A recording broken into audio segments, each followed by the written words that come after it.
Hello students, आज हम बात करेंगे एडमिशन ऑफ पार्टनर चैप्टर की, जो आपको लास्ट वीडियो में कराया था। ठीक है, जो आपको चल रहा है उसमें मैंने कल क्या कराया था आपको लास्ट वीडियो में, पार्टनर्स कैपिटल अकाउंट और रिवोल्यूशन अकाउंट मैंने आपको बनवाया था। ठीक है, आज मैं आपको उसी चैप्टर से, उसी क्वेश्चन से रिलेटेड बैलेंस शीट बनाना बताऊँगा कि हम उसमें बैलेंस शीट कैसे बनाते हैं। ठीक है, क्योंकि एक रिवोल्यूशन का क्वेश्चन पूरा करने के लिए revolution account, partners capital account और बैलेंस शीट भी हमें बनानी होती है। तो आज मैं बैलेंस शीट बनाऊंगा आपको। ठीक है, बैलेंस शीट में एंट्री हम कैसे पोस्ट करते हैं।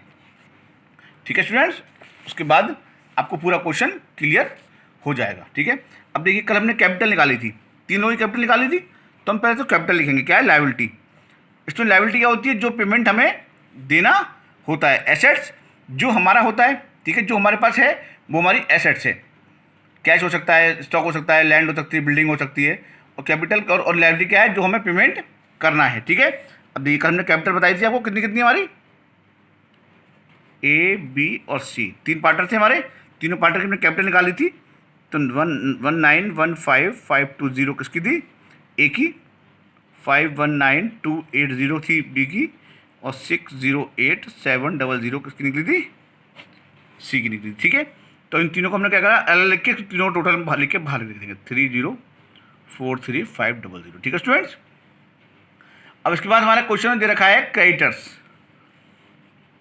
क्रेडिटर्स दे रखे हैं, क्रेडिटर्स पे कोई भी एडजस्टमेंट नहीं है। तो क्रेडिटर्स हमारे सीधे 15,000 रुपये दे रखे हैं, जो कि हम लायबिलिटी में लिख देंगे। क्योंकि क्रेडिटर्स क्या होता है? हमारा लायबिलिटी जिसको हमें पेमेंट देना होता है। उसके बाद हमारे बिल्स पेबल। बिल्स पेबल, ठीक है ना। बिल्स पेबल हमारी क्या होता है? जो ऐसे बिल जो कि हमें पे करने हैं। ठीक है, तो 30,000 रुपीज़ के, ये भी हमारी एक लायबिलिटी होती है, इसमें भी कोई एडजस्टमेंट नहीं है। अब आता है employ provident fund. Employ provident fund, ये भी हमारी लायबिलिटी होती है। ये भी हमें एक फंड के रूप में पैसा होता है जो कि हमें देना होता है। ठीक है, तो ये 20,000 रुपीज़ का है, ये भी हमने लायबिलिटी हो गई। ठीक है, अब आता है वर्कमैन कंपनसेशन फंड। ठीक है, ये हमारा 160,000 का दे रखा है क्वेश्चन में। और नीचे हमारा claim on account of workman compensation 10,000 rupees हमें दे रखा है एडजस्टमेंट में। मतलब तो हमने कल ये वाली अमाउंट किसमें डाली थी? कैपिटल अकाउंट डाली थी, डिस्ट्रीब्यूट करी थी कितनी? 1,50,000 रुपीज़। और 10,000 थे क्लेम के, वो हमें क्लेम किया है तो हमें देना है। तो मतलब 10,000 रुपीज़ हमारी लायबिलिटी है जो कि हमें पेड करनी है। तो मतलब ये सारी एंट्री हमारी क्या हो गई? एक लायबिलिटी हो गई। ये सारी एंट्री हमारी अमाउंट लायबिलिटी को, जो हमने लायबिलिटी में पोस्ट कर दी। अब बात करते हैं एसेट्स की। ठीक है, अब देखिए स्टूडेंट, एसेट्स, एसेट क्या है? सबसे पहले हम डालते हैं बिल्डिंग। बिल्डिंग क्वेश्चन में कितनी दे रखी थी स्टूडेंट्स? 14 लाख रुपीज़ की दे रखी थी, जिसपे हमने डेप्रिसिएशन हमारा कितना था एडजस्टमेंट में? कल मैंने क्वेश्चन किया था 20%। 20% हमने उसमें से कम कर दिया। 14 लाख का 20% कितना हो गया? 2,80,000 रुपीज़। तो 11,20 रुपीज़, 20,000 रुपीज़ हमारा क्या हो गया? बैलेंस बचा, जो हमने एसेट्स में बाहर लिख दिया। ठीक है, अब आदमी सेकंड एडजस्टमेंट किस पे था हमारा? प्लांट पे। देखिए प्लांट भी हमारा 3 लाख रुपीज़ था, क्वेश्चन में दे रखा था। इस पर भी हमने डेप्रिसिएशन लगाया था, कितने परसेंट? 20% लगाया था स्टूडेंट्स। तो 20 में कितना हो गया? 60,000 रुपीज़ हो गया। तो हमने माइनस कर दिया, कितना बचा? 2,40,000। ठीक है, दो अमाउंट हो गए हमारे। अब देखिए थर्ड रखा है क्वेश्चन में लैंड। लैंड हमारी कितनी की है? 10 लाख रुपीज़ की। इस पर कोई भी एडजस्टमेंट नहीं है स्टूडेंट्स। ठीक है, अब देखिए इसके बाद आता है हमारा स्टॉक। स्टॉक पे कोई एडजस्टमेंट नहीं है, तो स्टॉक सीधा सीधा हमारा 29,000 का बुक में दे रखा है, वो हमने क्वेश्चन में, वो हमने ऐसे ही लिख दिया। ठीक है, अब आता है हमारा डेटर्स। देखिए डेटर क्वेश्चन में दे रखा है आपके 30,000 रुपीज़ के, जिसमें से 1,000 प्रोविज़न क्वेश्चन में ही माइनस करने के बाद उन्होंने क्वेश्चन में बाहर लिख रखा है 29,000 rupees. But provision for bad debts increase होगा 200 रुपीज़, जो कि एडजस्टमेंट में नीचे क्वेश्चन में दे रखा है। ठीक है, तो हम उसमें क्या करेंगे?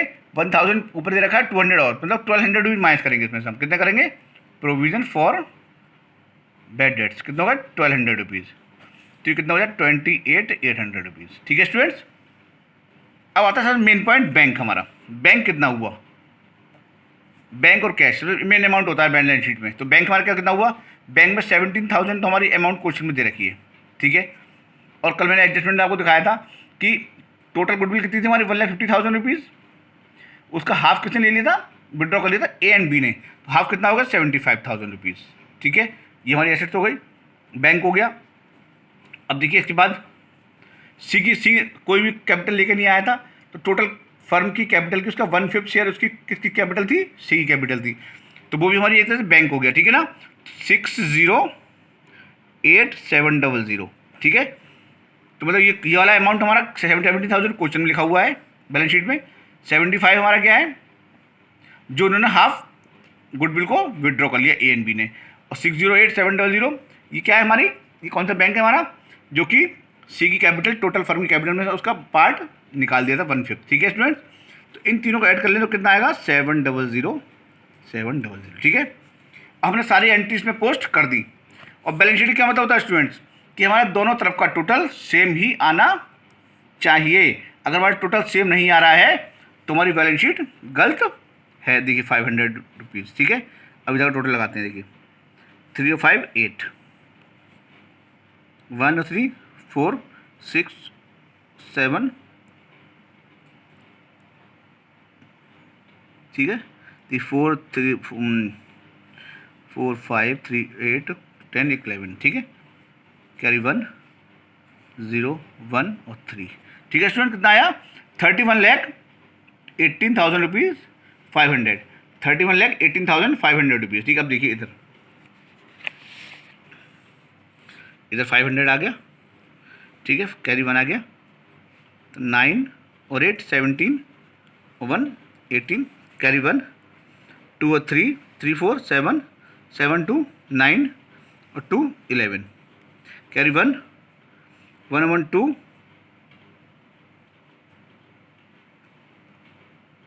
ठीक है, 1 और 2 3 4 और 7 11, कैरी 1, ठीक है। 1 और 2 3, तो कितना हो गया, 31,18,500। तो मतलब दोनों तरफ का टोटल हमारा सेम आया है, मतलब बैलेंस शीट हमारी बिल्कुल राइट है। ध्यान रखना स्टूडेंट कि बैलेंस शीट का टोटल हमारा एसेट्स और लायबिलिटी सेम आनी चाहिए। अगर हमारा टोटल सेम नहीं आ रहा है तो हमारा क्वेश्चन कहीं ना कहीं गलत है। तो स्टूडेंट देखिए, मैंने आपको पूरा क्वेश्चन कर बताया। कल जो लास्ट वीडियो में मैंने आपको समझाया था, revolution account, partners capital account, ठीक है। उन्हीं दोनों अकाउंट से मिलकर क्या बनाते हैं, बैलेंस शीट बनाते हैं। क्योंकि इस क्वेश्चन में लास्ट में बैलेंस शीट ही हमें मैच करनी होती है। अगर बैलेंस शीट हमारी मैच नहीं होती तो हमारा क्वेश्चन गलत है। तो मैंने आपको तीनों पॉइंट बता दिए, रिवॉल्यूशन अकाउंट बता दिया, और कैपिटल अकाउंट कैसे बनाते हैं वो भी बता दिया, और बैलेंस शीट भी बता दी, ठीक है। आज इसको एक क्वेश्चन भेजूंगा, पूरा करिएगा, जिससे कि आपको अच्छी प्रैक्टिस होगी। और नेक्स्ट वीडियो में आपको एक बार और बैलेंस शीट कैसे बनाते हैं पूरा क्वेश्चन को मैं एक बार और पूरा समझा दूंगा आपको, ठीक है स्टूडेंट्स। Thank you.